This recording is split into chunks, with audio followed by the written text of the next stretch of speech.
Pharisees went off and plotted how they might entrap Jesus in speech.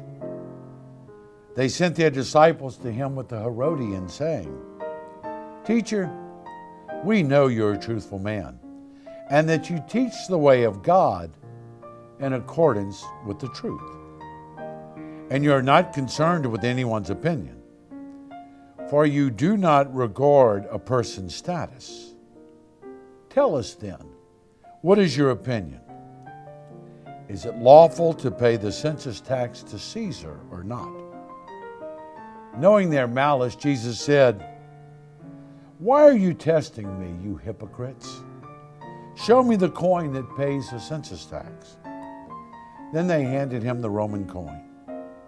He said to them, "Whose image is this, and whose inscription is this?" They replied, "Caesar's." At that he said to them, "Then repay to Caesar what belongs to Caesar, and to God what belongs to God." Hello and welcome to Closer Walk Catholic Communications. I'm Father Bayer, your host, and we're glad that you can join us. Whose face, whose inscription? Then give to God what is God's, and give to Caesar what is Caesar's.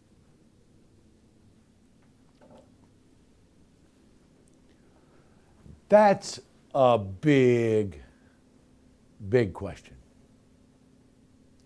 You know, we used to talk about faith and patriotism.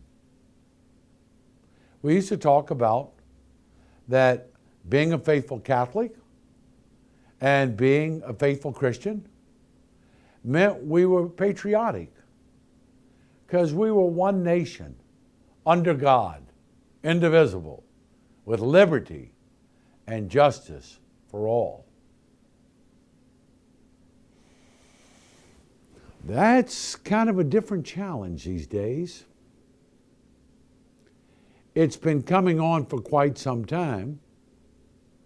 And now I'm going to show my age, but if you remember that famous speech of then candidate John F. Kennedy at the convention in Houston, where they were afraid that we would have a papist in the White House.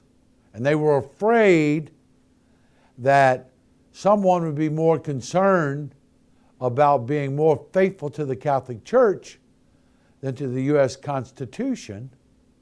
And he made that statement that his religious beliefs would not interfere with his being president and leadership. You remember that? Well, it's become very, very popular. And the idea of being faithful to God and to our country is probably more at odds than ever during my 61 years of living. And that is because when you look at remaining faithful to God, and then what responsibility do I have to my government? Well, what responsibility does my government have to me when it comes to freedom of religion? That this country was founded on the fact that we didn't want to be forced to have the Queen's religion. We want freedom of religion. It's fine if you accept the Queen's religion, but you don't have to be. You're free to believe and practice what you want. And those practices and those beliefs had to be in the context of the U.S. Constitution. Now, I can't believe that according to my religion, if my 14-year-old daughter loses her virginity, my religion tells me I'm okay to do an honor killing. No, I don't have that right.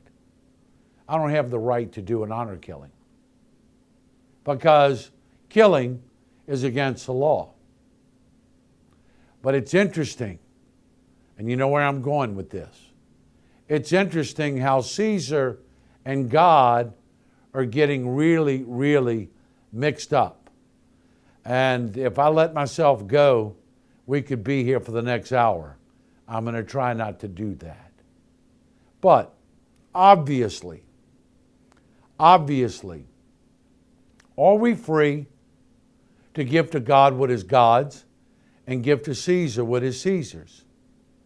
We should be. We say we are. We have freedom of religion. So therefore, does this HHS mandate cause me, as a Catholic church, as a Catholic diocese, as a Catholic university, as a Catholic hospital, or any other Catholic institution, should I be forced to provide artificial contraception, which, in my freedom of beliefs, we don't accept? Should I be forced to provide a RU486 pill, which is the morning after pill, which is abortifacient? Should I be made to pay for that and provide that? And they say, well, we'll pay for it. Ain't the point. All they do is jack up our rates and, add something to a line item veto and we pay for it. It isn't the money. It's the belief that we don't believe in artificial contraception and we don't believe in the morning after pill because we believe that human life begins at the moment of conception, and anything that destroys or interferes with that is contrary to God's natural law and can be murderous. That's what we believe. Do we have a right to believe that? Used to be as Americans, absolutely, we could. But now we've gotten so multicultural, and it's amazing. And I said something about this, but I'm going to tell you a little personal story that involves me and the Landmark Preservation Board in Syracuse, New York. I'm building a new church. I wanted it to be a, turn of the century traditional Catholic church. So one of the parishes that had been suppressed in the Diocese of Syracuse, I went and bought all the contents. Now, when it was closed, some people who were, understandably hurt that their parish church had been closed, they appealed to the Vatican upheld the suppression. Then they went and had the local Historic Landmark Preservation Board do a historical designation. And so, in order for me to take out what I wanted to take out, anything external, we had to get cleared from the Landmark Preservation Board. Well, they had beautiful stained glass windows. Nope, can't take them. They're part of the external building. We proved to them they weren't. They were put in 10 years, after. Not the outside. Nope, you can't interfere with the external integrity of the building. You can't have the stained glass windows. Okay. I cut my losses. And after 2 attempts with the Landmark Preservation Board, I decided to move on. I took the inside out, left the windows. They put the church up for sale. Well, a Muslim group buys it and decides they want to turn it into a mosque. Oh, okay. Well, the windows don't go with the mosque. They want to put up curtains to darken it. And, they have crosses on the top of it. They don't like that because it's obviously not in accord with Islam. And they feel like they need a security fence around the outside to protect them. Now, that same group who wouldn't let me be affected by the external integrity of the building that was part of the Landmark Preservation Board, allowed them to remove the crosses, allowed them to darken the windows, and allowed them to put up a security fence. And in their decision, they made the statement that they don't want to do anything to interfere with religious liberty. Besides, they're protected by federal law.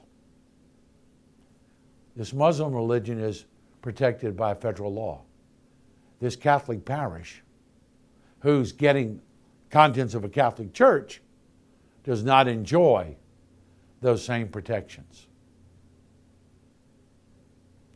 Welcome to the land of the free and the home of the brave, where one nation indivisible. What's going on? It's a challenge. That's a challenge today. And I've got all the documentation to prove everything that I said. If you have any questions, I'd recommend you notify the Landmark Preservation Board in Syracuse, New York. The challenge of being faithful to your country and being faithful to your God is becoming a much greater challenge today than it's ever been at any time in my life. And the polarity is becoming much greater. And the idea that we're called to serve God, and we should have the freedom to serve God as Americans, is in jeopardy. It's being challenged. And there's another situation that I'm going to tell you about when I come back in this next segment, but it's an even greater violation of what it means to give to God what is God's, give to Caesar what is Caesar's. I do believe that we owe the patriotism of our country. I believe we ought to pay our taxes. I believe we ought to do all the things that we need to do to keep this great country free. But I don't believe our country needs to start limiting our freedoms, because as Christians and as Catholics, what we believe and what we teach is at odds with what is the popular, socially acceptable, politically correct agenda of the day. It needs to be challenged, and you need to hear this. Stay with us. We'll be back in a moment.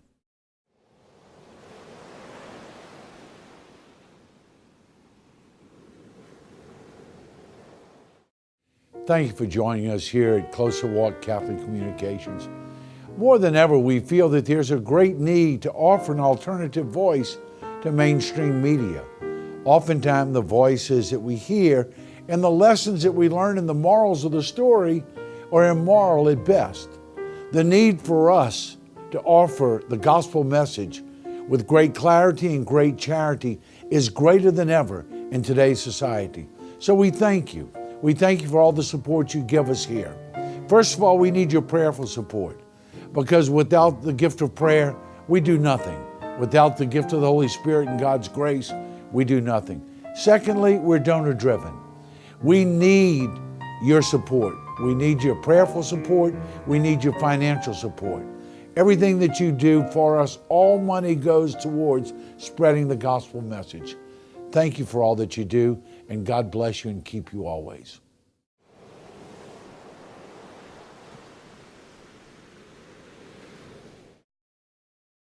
Then he said to them, "Whose image is this, and whose inscription?" They replied, "Caesar's." At that he said to them, "Then repay to Caesar what belongs to Caesar, and to God what belongs to God."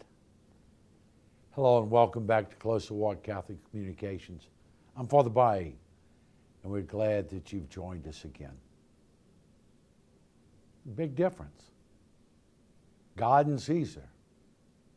And unfortunately, as time goes on, the difference grows greater in our country. And not only that, the confusion of morality versus legality has gotten much greater.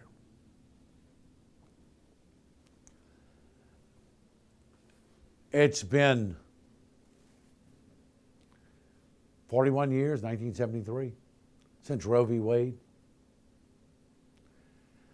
All kids probably under the age of 45, since they didn't know much when they were early on, they've grown up in a world where divorce is your right.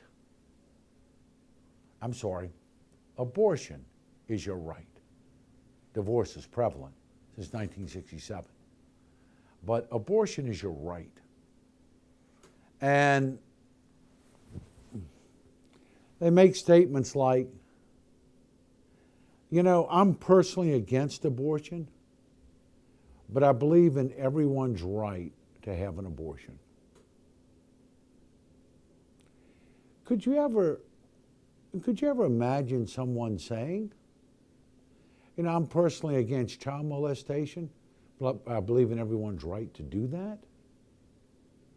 Could you ever imagine someone saying, I am, personally against these mobs that riot and destroy towns and burn them, but I believe in everyone's right to do that? And in those cases, no one is killed. But it creates a certain amount of confusion that we ought to have a right to, and I guess we do, we have a right to accept or reject God. We absolutely do. We have a right to accept or reject God. Do we have to make it part of our law, something that rejects God? Well, we have. And not just abortion. There's so many things that we allow in our society that are contrary to God's law. And it makes the onus of every individual being very, very clear about the law of God and the law of the land, that you need to know the difference. And I don't think we would ever say that we believe in someone's right to do it, although we're morally opposed to it. There are some things like murdering the unborn. How do you do that? How do you live in a society and think that you can be safe when the most vulnerable person in our whole society and the most innocent person in our whole society is not safe?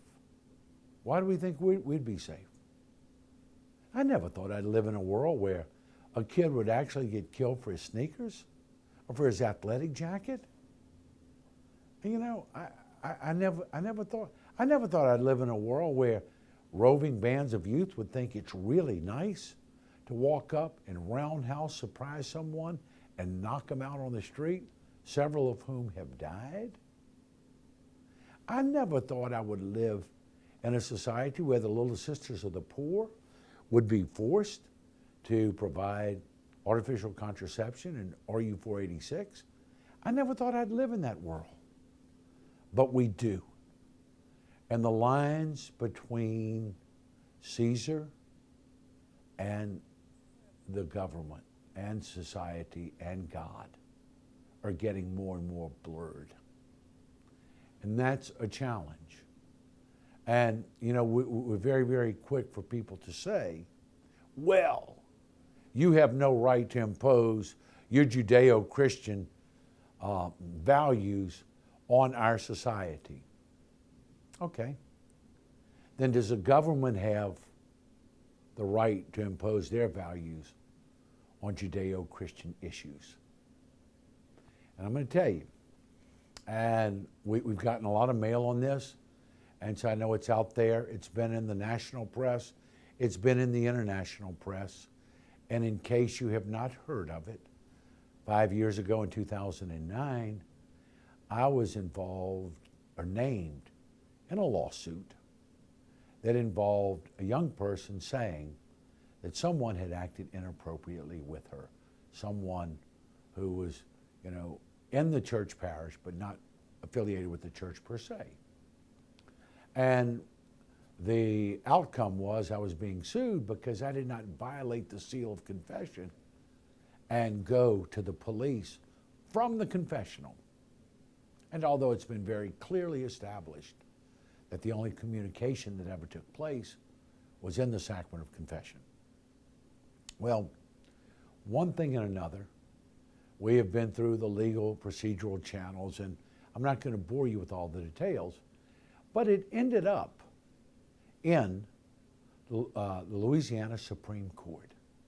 And the Louisiana Supreme Court made a decision that the local civil court judge had to decide for the Catholic Church whether or not that was really a confession, although the young girl says it was.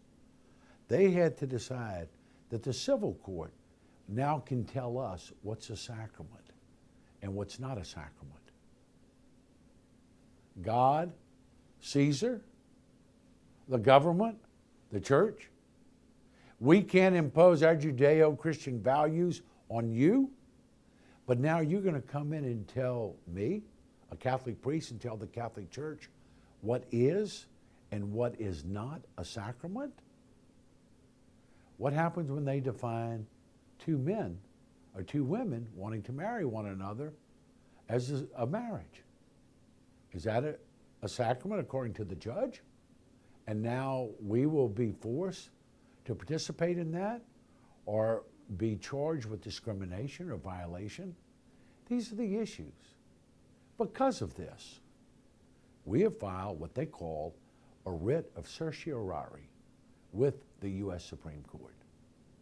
And for all of you out there, I'm going to ask you to please keep that in your prayers. Now, for 5 years, I've not been able to talk about this because the case was under seal. And when the young person and her attorneys decided to make it public knowledge and go on television and say many things, then we had the case unsealed so that I can actually speak about this today. But that challenge, what happens when Caesar, the government, says the seal of confession is no longer protected? I don't care what religion you are. If the seal of confession is no longer protected, then no person of any religion, Christian or otherwise, can go to their minister, their rabbi, their imam, their high priest or high priestess and unburden themselves. Because if you go there and tell them all that's going on in your life and all that you struggle with and all about your past and all, whether it's a confession or not, if you can't be assured that that communication that was done in the utmost confidence and the strictest of privacy, if you can't be assured that that minister, imam, whoever, will not be forced into a court of law and compelled to reveal your deepest, darkest secrets, then none of us are safe. And then consequently what happens is you really have no need for ministers, priests, imams, rabbis. You don't need that. Because we can't offer you any protection of your deepest and most thoughts. So you have no one to tell that to. And in doing that, since you can't go to your minister, then you just buy your Bible and you listen to the media and decide what's right and what's wrong. That's the dangerous, slippery slope. That's the confusion between God and Caesar that we're teetering on the brink of. And that's the great challenge. Now the problem is as usual, Edmund Burke is right. The only thing necessary for evil to thrive is for good men to do nothing, for us to remain silent, for us to slowly watch religious liberties, religious freedoms erode, while, on the other hand, the very progressive, call it liberal, call it anti-church, call it whatever you want, that agenda continues to be promoted in the media, and those of people of faith. And I'm not just saying Christianity here. You know, good people of faith who believe in a God and want to serve God and want to come to know God, our liberties are being gradually eroded while this other agenda is being promoted, and while we're openly being mocked and they're being offered up as sacred cows. Perfect example. They had this guy who was homosexual, openly gay, drafted in the NFL. I know he's been cut. I know that. But when it came out, big news, that a gay guy was now on an NFL team, one of his teammates tweeted, OMG. He was fined and made to take sensitivity classes. When this kid, Tim Tebow, who by all accounts was a good kid and a practicing Christian, when he knelt and pointed to the sky, he was openly mocked. And everyone thought that was fine. You can openly mock him for being a devout Christian. But if you say anything against someone who's gay and in the NFL, you need to be penalized because you're not tolerant enough. Where does tolerance come for people of faith, people of any faith? Where does tolerance come for people who believe? And what is the separation between Caesar and God, between the government and the church? In case you haven't noticed, it's a battle that we're slowly losing. Please, God, don't sit and do nothing. That's how evil thrives. Thank you for being with us. May each day bring you closer in your walk with the Lord. God bless you.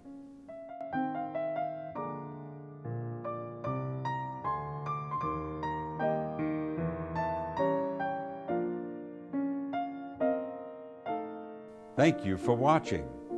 For copies of today's program, please log on to closerwalkministries.com.